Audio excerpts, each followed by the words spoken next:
Do you hear Matthew McConaughey is? No, that was a while ago. Never mind.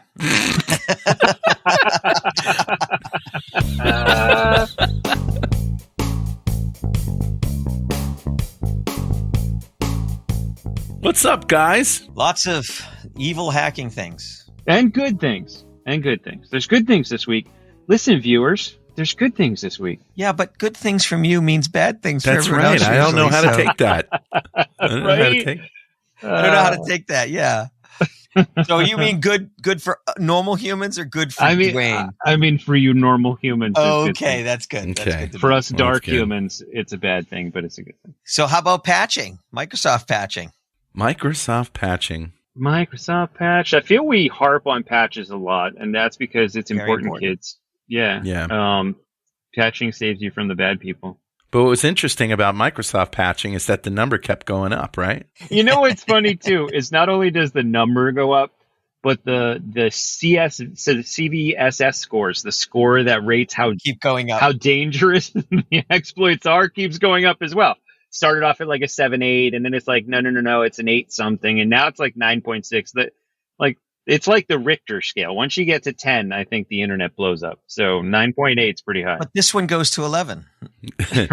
So for people who don't know, Microsoft has on Tuesday, it's called Patch Tuesday for Windows. So on Tuesdays, they basically send out updates. And so that's why when you come into work on Wednesday morning, you might notice that your computer has rebooted. Right. And yeah, that's why. So the first article that you posted, Dwayne, was from April 12th. And the headline, Microsoft April 2022 Patch Tuesday fixes 119 flaws and 2 0 days. And if you've been paying attention, 0 days are ones that nobody had discovered. Previously unknown. Previously unknown. And some of these are really, really bad. Yeah. Well, but then there are other articles that say it's 128. And so the number keeps going up, but it was only one patch. How could the numbers go up? Well, I think I might have it because the first article says it fixed 119 vulnerabilities, not including 26 Microsoft Edge vulnerabilities. Yeah. Yep. Oh. So I guess Edge is not considered a Windows vulnerability because it runs everywhere. Yeah, and because they adopted Chromium as the core of Edge, my guess is it's not really a Microsoft thing. I don't know. But that really only brings them to 125. Well, and you know what's funny is I saw some quotes, I think, from the Akamai blog. I'll have to look for the link that said 200 and change. So okay. Anyway, it's bad, people. It's bad, but good. Bad. Yeah, those are dog vulnerabilities. There's a lot of fixes, right? But it's good because they patched it.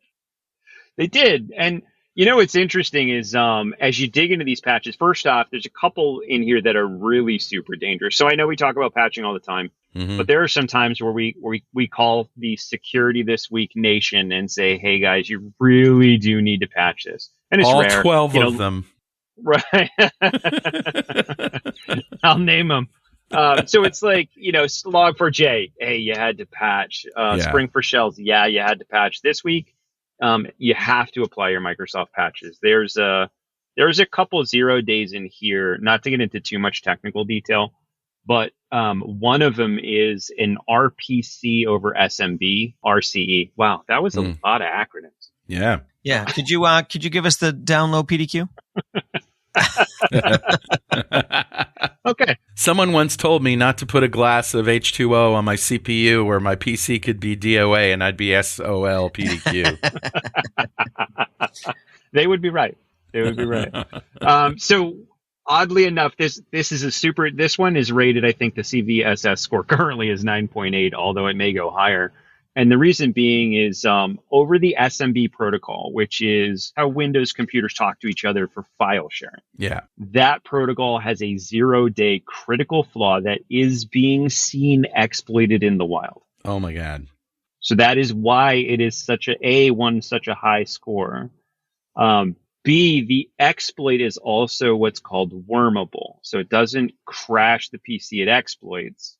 You can run code on there and then branch out from that code and run and attack another system. So there's concerns there too. So you can zombify it. Exactly. So we all remember oh gosh, what was it? The NIMDA virus, or I think it was that, where it just wormed all over. Same type of thing, right? Where you'd be really concerned that this thing may continually worm out.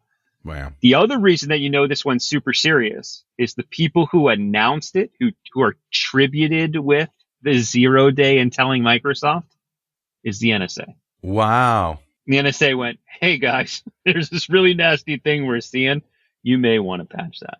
And that's rare. By the way, we're sorry that we took over the source code of Windows and completely infiltrated every one of your users and spied on them. Yeah, by the way, that's all water under the bridge, but, we're going to throw you a bone here and tell you about this thing that's not us. We've been using this one for years, but it finally leaked out, so we think you should patch it now. I think that's the standard NSA line. Except you, Brian. You leave it alone. Brian. You don't patch it. My friend Christian Weyer from Bavaria, he told me in an interview once after that whole NSA scan, he said NSA stands for no security anymore. For a long time that was true. I mean, before all of the Snowden leaks and the leaks of all of the tools, your blue keeps and all that good stuff. Yeah, the NSA had access to a lot of stuff.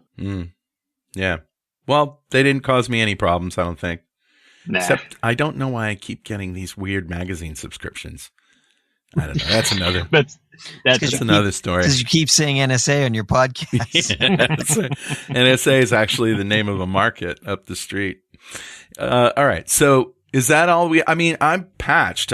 My computer rebooted on Wednesday, and if you get people to do one thing, there's a lot of things that are at the top of that list, but there's lots of people who would argue that one of the best things you can do is just keep everything up to date and patched, because if everything's up to date and patched, then passwords are still a big vulnerability, and 0 days are a vulnerability, but 0 days aren't common. Most people don't have access to a 0 day to use against you. And, but the vulnerabilities that people do have, it's the stuff that's patched. Yeah. Well, and I'd say if memory serves me correctly, Patch Tuesday they released a patch, and then I think they immediately released another small patch on Wednesday. So, and now it's all bundled in. You won't even notice it if you weren't patching to the minute that they released the patches, you wouldn't notice anymore. But this one's serious enough for them to actually break protocol and put another patch out. So if you run Windows, go to the search bar, hit the Windows key, and type Windows Update or check for updates. Make sure that automatic updates are on. I remember I used to not keep automatic updates on in machines that I was using for recording. Like if I'm in the middle of a session, I don't want it to reboot, but I don't think that happens anymore. Just like you're using Windows and poof, it just reboots. Well, and a lot of people will the other excuse people use for not automatic patching is they don't want to deal with the inconvenience of if a patch causes unfunctionality and unfunctionality. You know what? I'm going to use that term now when I deliver code. Hey, this code is unfunctional, but it'll be functional at some point. Few more prefixes would be good. Undis non-functional.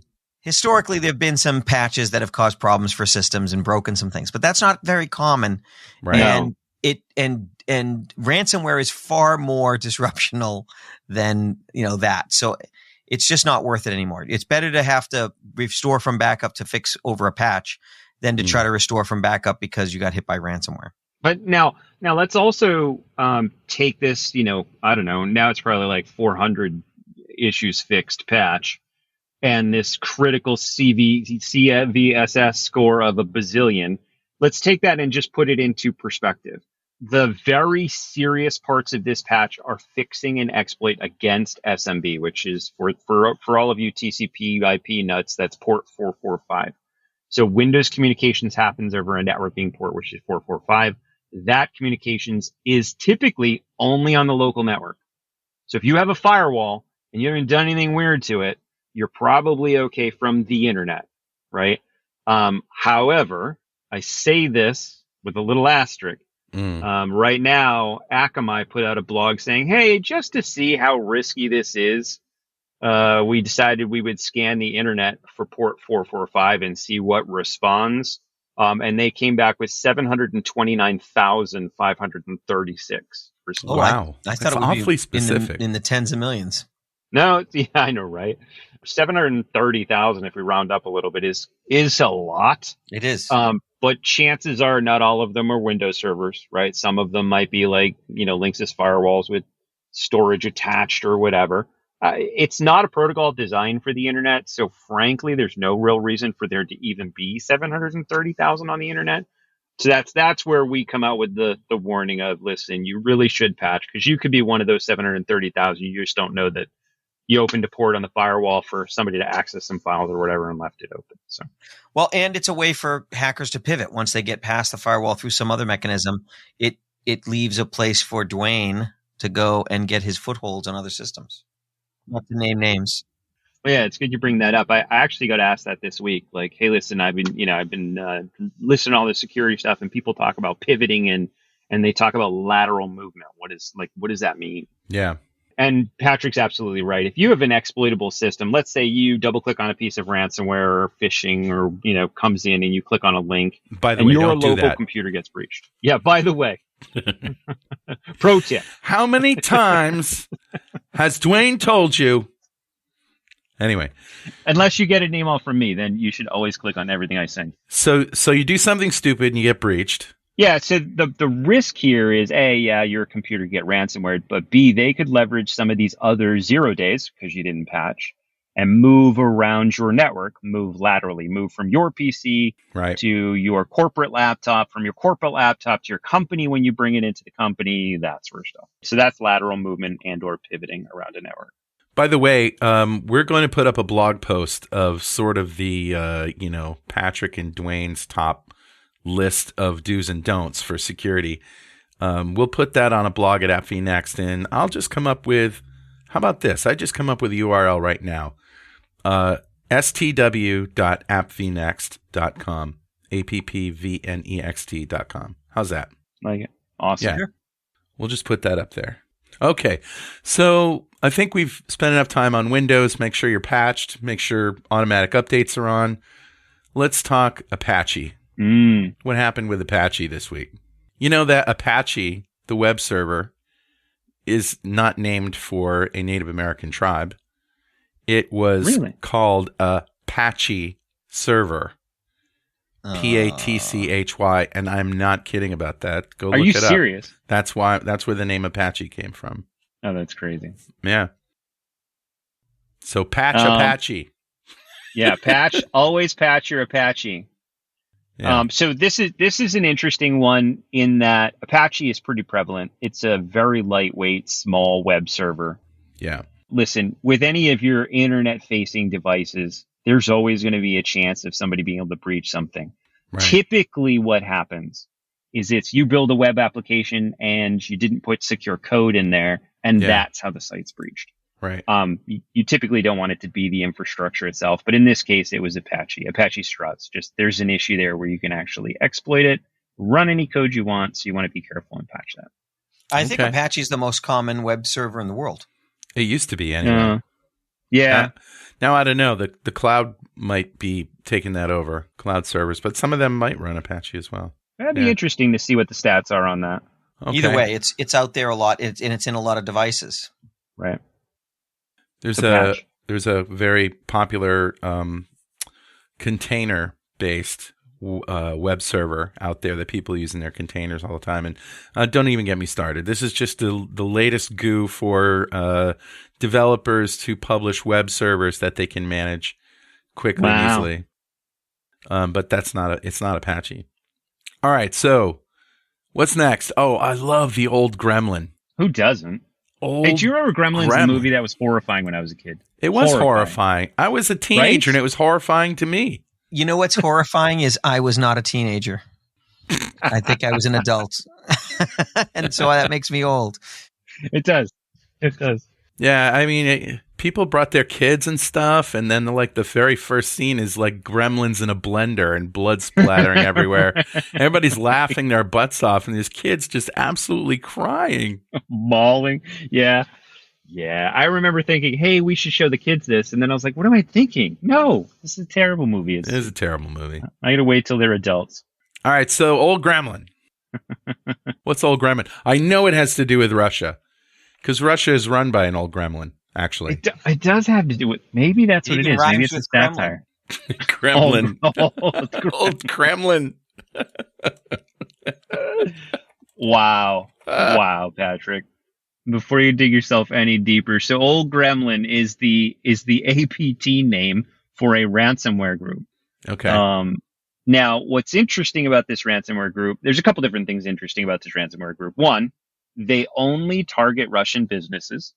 Two, they're highly skilled. The article that we have talks about them being actually very advanced. As opposed to those stupid hacker groups that are morons that don't know what they're doing. I thought we were done talking about Conti Group.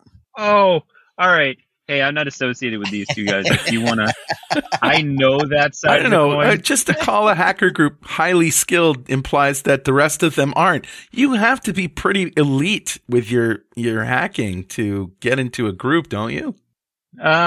So I will say to lead a group, yes. Yeah. Okay.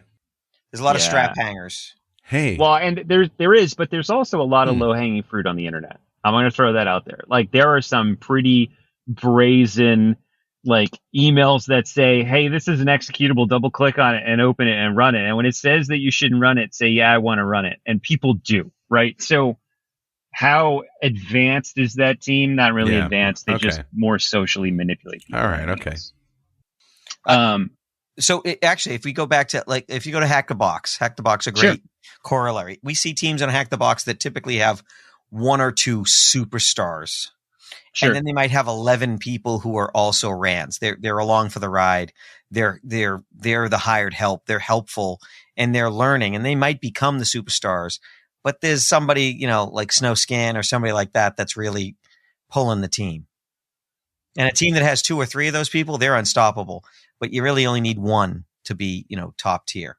Well, and ransomware groups are similar, right? They need 1 or 2 really good, coders / criminals. They need a Dwayne and a Patrick, and then the Carls are just along for the ride. The Carls are the also ran. Carls. The guy Carls. that they say, hey, push this button, and the Carl goes, yeah, okay, I'll push that button. So there was once, I can't remember the name I can't remember who it was, but there was some, I think it was information stealing software. I can't remember which one it was, but their leader was killed in the Ukrainian conflict. Wow. And because of that, it's changed the landscape. I don't have that article handy. I'll see if I can find it. But, that's an example where the person who was killed was probably the brains of the outfit. And because he's gone, they're done. They shut down operations. And so there really is a strong sense that a lot of these organizations have one really strong person and everyone else is, trying to keep up. So, in this article, security researchers at Singapore-based cybersecurity company Group IB say that this time Old Gremlin impersonated a senior accountant at a Russian financial organization, warning that the recent sanctions imposed on Russia would suspend the operation of the Visa and MasterCard payment processing systems.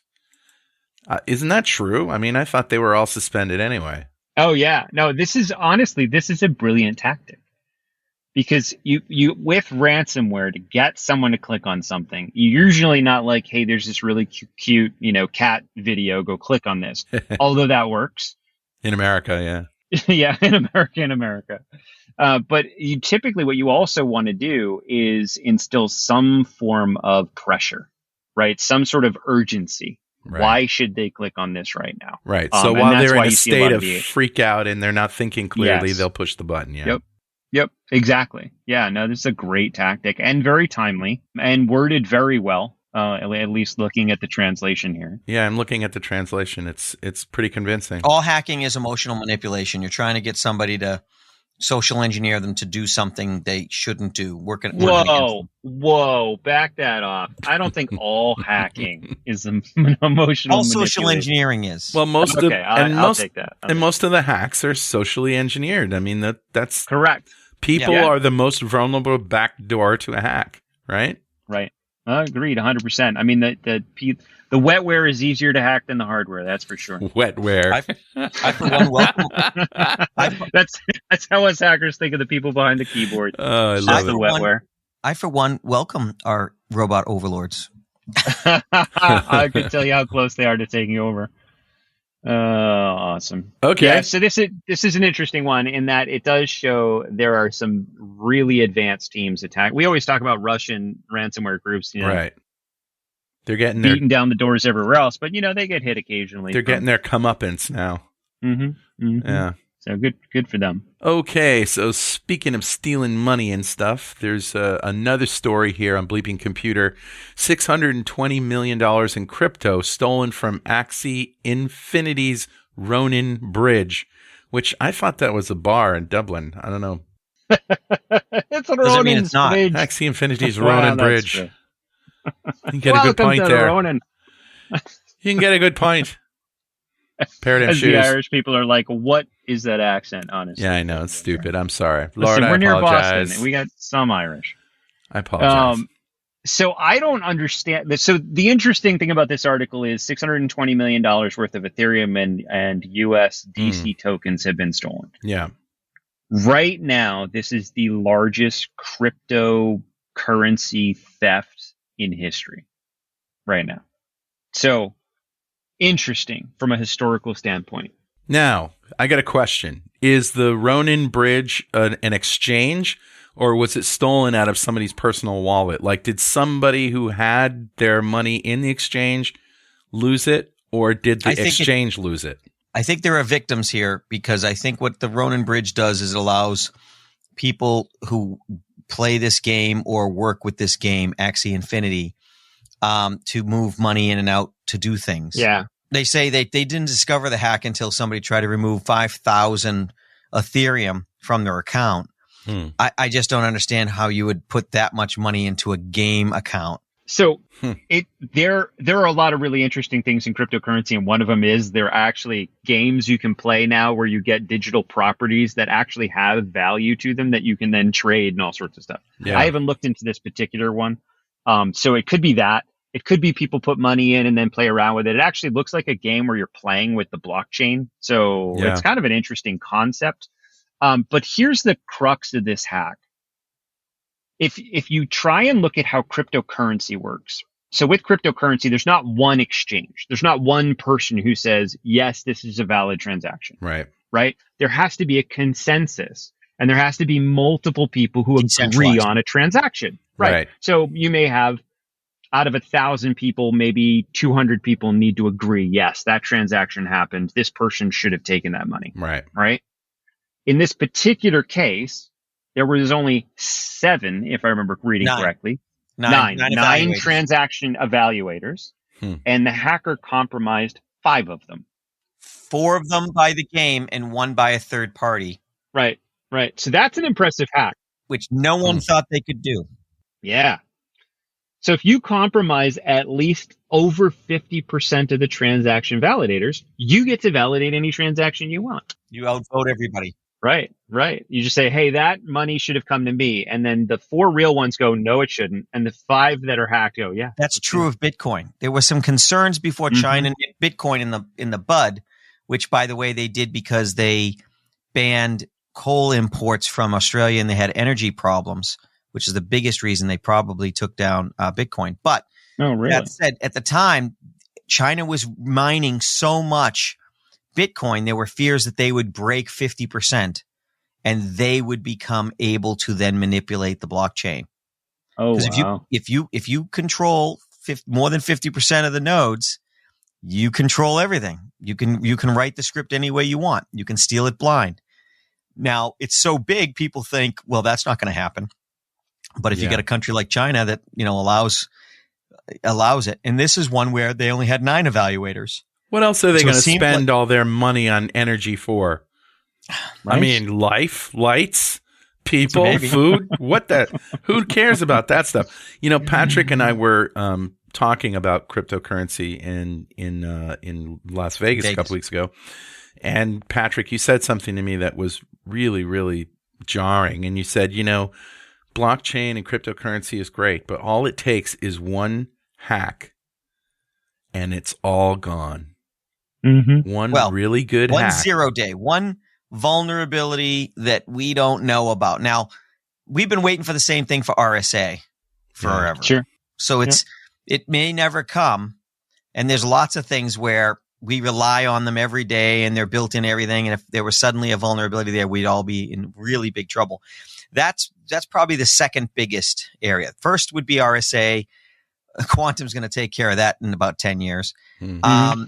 And the other is something like blockchain, because again, if there were a 0 day suddenly that allowed a bad agent to go and rewrite the blockchain any way they wanted, it would be game over. It would be worthless. All right. Now I want to clarify a few things that Patrick just said there, because it might have sounded like you just parachuted into the Star Trek Enterprise and you're talking to Jody LaForge about the Freem drives and the blaster crapsers.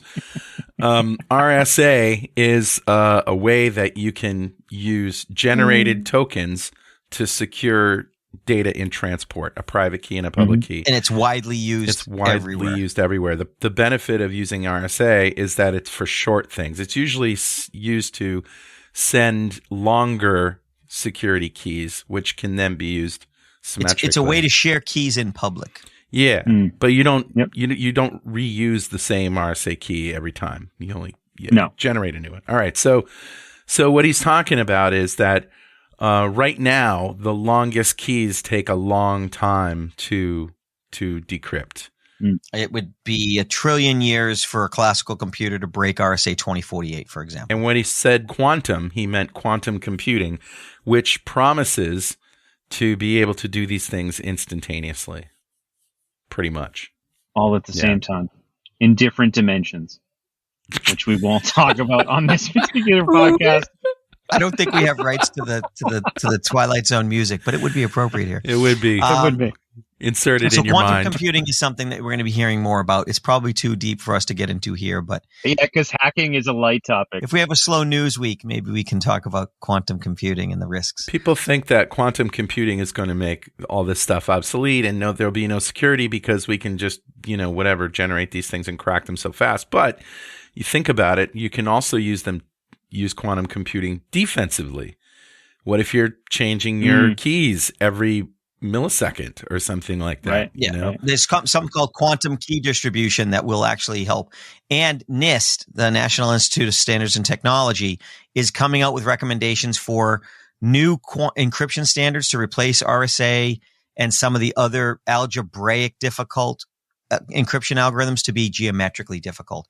Things like lattice encryption. Again, probably too much for us to get into right now. I just had a bacon, lettuce, and tomato sandwich, actually. Where the lattice was lean. When the mutton's really thin. Billy Crystal. Okay. So you don't explain those jokes, just my acronym. I don't have to explain that joke. It's just dumb. Wow. And you laughed. Wow. An MLT, a mutton, lettuce, and tomato with a mutton's just really thin. Okay. All right. So raid forums. What's that?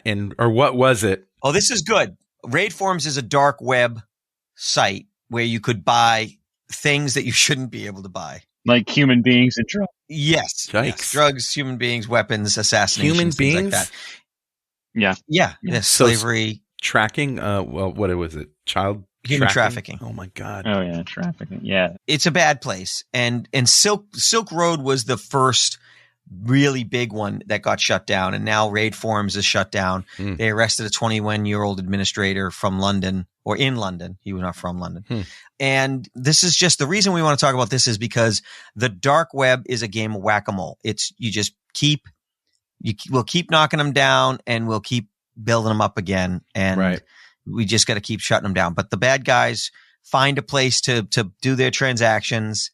And the only way you know about this is to talk to someone who knows about it. And eventually it's just not good. It gets out and a narc comes in and it's shut down, but then they'll spring up somewhere else. Well, and the interesting thing about raid forums is always specialized in hacking data. Yeah. So a lot of the breached data, for example, massive companies get breached and usernames and passwords get leaked and that sort of stuff. Social security numbers. Yeah, it'll end up on raid forums. Literally active connections to companies right now. Somebody breaks into a company, break into, name company here.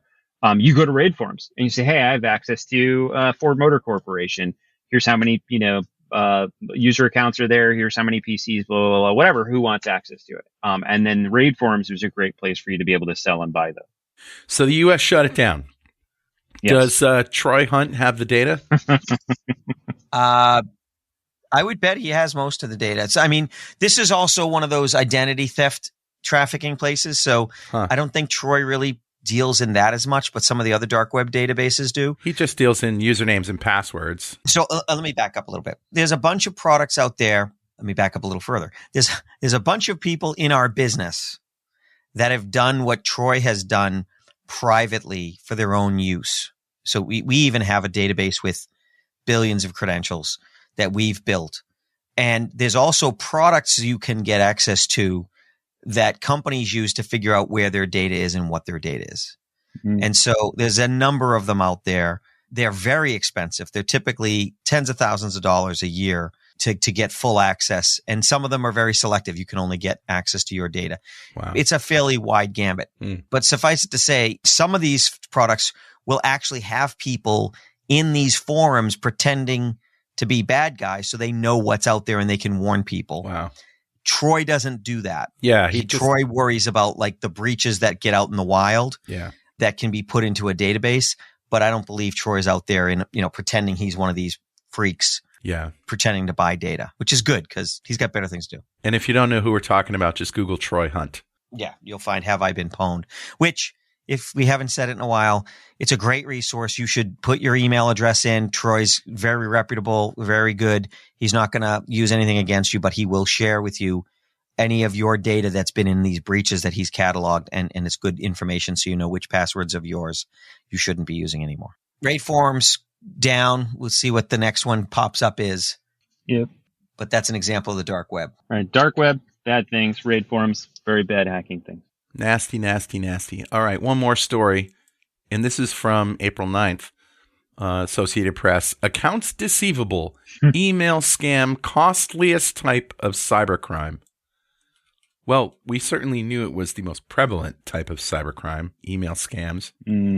But yes. Costliest, is that just because there's so many of them? Yeah, it's volume. Yeah, it's volume, and it's also access. Email scams, or what they dub the what's the acronym they give it? BEC, business email compromise. Yeah, that's it. So business email compromise is if I were to compromise a user account at Microsoft.com, and then I emailed from somebody's account and said, hey, we should change our accounts payable to pay this person over here, or we just signed a new contract with this person or whatever. Now, I'm sure Microsoft has a bunch of checks and balances, but if you take, say, a small public school district, break into one of the people's emails there and send an email to finance and say, oh, by the way, all of our, health care deductible payments need to go to this new place. That's what happened here. So now you're talking, hundreds of thousands of dollars just getting deposited in the wrong accounts. Yikes. Has nothing to do with being hacked, or we talk about ransomware a lot. Ransomware, some people pay, some people don't. Yeah. And the payouts are usually not huge. In this case, we've seen time and time again businesses lose sometimes millions of dollars. There are a couple school districts near us that lost $1.2 million, if I remember correctly, because they paid the wrong contractor, and same exact thing happened. Yeah. Business email compromise. The biggest thing is if somebody calls you up or somebody emails you and says, hey, our banking data has changed, that's fine. Call them and get a verbal, because most of the time they'll say, oh, yeah, I sent you that email. Why are you calling me? Well, just to make sure you sent it, not somebody else. But occasionally you'll get I didn't send you an email. Our banking information hasn't changed. And then it's like, okay, I'm glad I didn't pay this new bank. Yeah. And that sometimes let's say that your accounts payable, if I can get in your email, I can find out who you're paying. And then I can spoof an email as them with the exact same terminology, the way they sign off and everything, copy it and say, oh, by the way, our banking information, can you change to this account at this bank? And you're just going to do it. You might even pay me twice before you notice. Because you're not going to notice until that vendor says, hey, when are you going to pay us? Right. It's not only prevalent in business to business transactions, it's also prevalent in business to consumer transactions. So be careful. There was recently, and I think it still goes on today, is a real estate scam where you go to buy a house and you're in the middle of working out your contracts and that sort of stuff. And the real estate agent sends you an email saying, okay, great. You got to deposit the money for the escrow in this particular account right now, blah, blah, blah, whatever.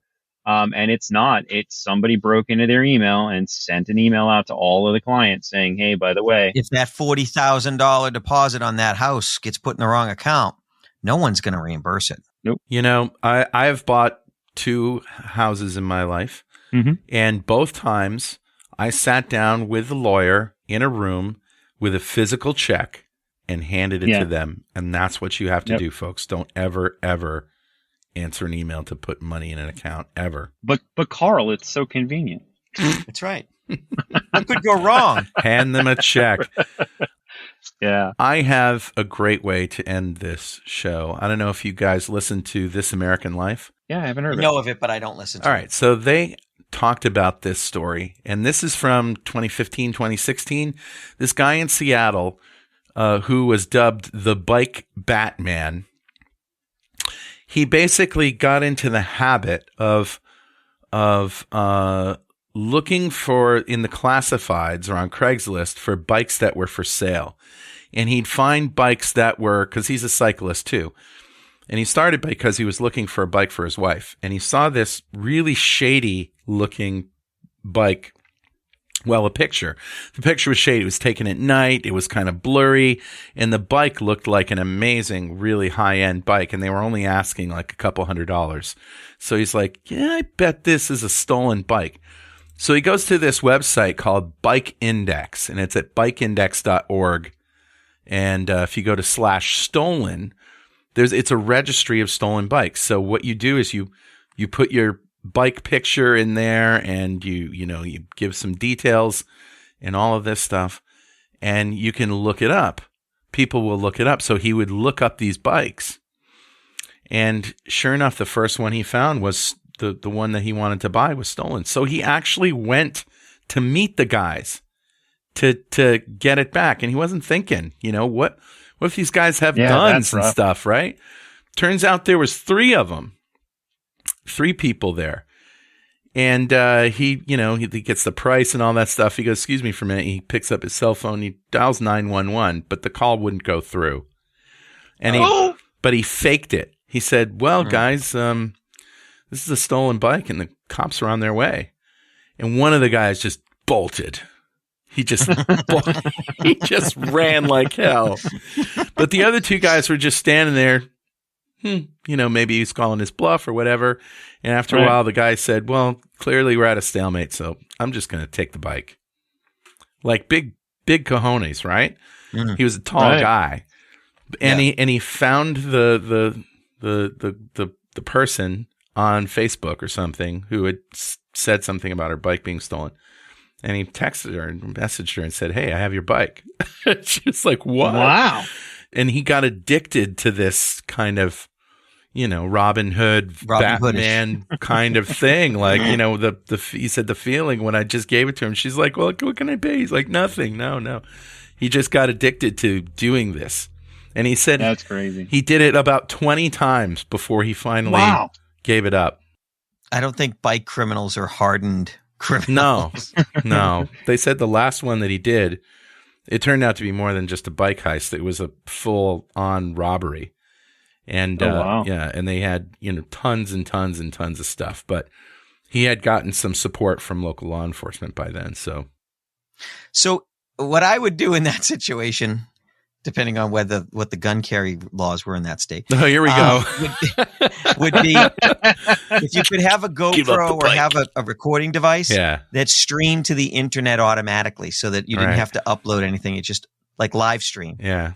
and Twitch just say, it. You just twitch it as you go talk to the guys. You go to them and say, hey, just so you know, I know this bike is stolen, and I've been live streaming this conversation. Yeah. Oh, hey, let me take a good look at your license plate right there. Yeah. That's okay, right. So you can just, why don't you just diddy mow and go away now, and I won't bother calling this in. But if there's any trouble, then understand this is going to be a thing. Wow. Yeah. Got to have backup. That's the Patrick Hines school of vigilantism right there. Right. Got to do it right. Well, anyway. Or bring a gun, Patrick. Yeah. You don't bring a knife to a gunfight. That's all you do. You want to not bring a knife to a gunfight. Yeah, I'm surprised this guy wasn't jacked, the first time. Oh, yeah. Well, anyway, ending on a good note this week. So take care of yourself and, don't click on emails. See you guys later. Bye, guys. Bye. Bye.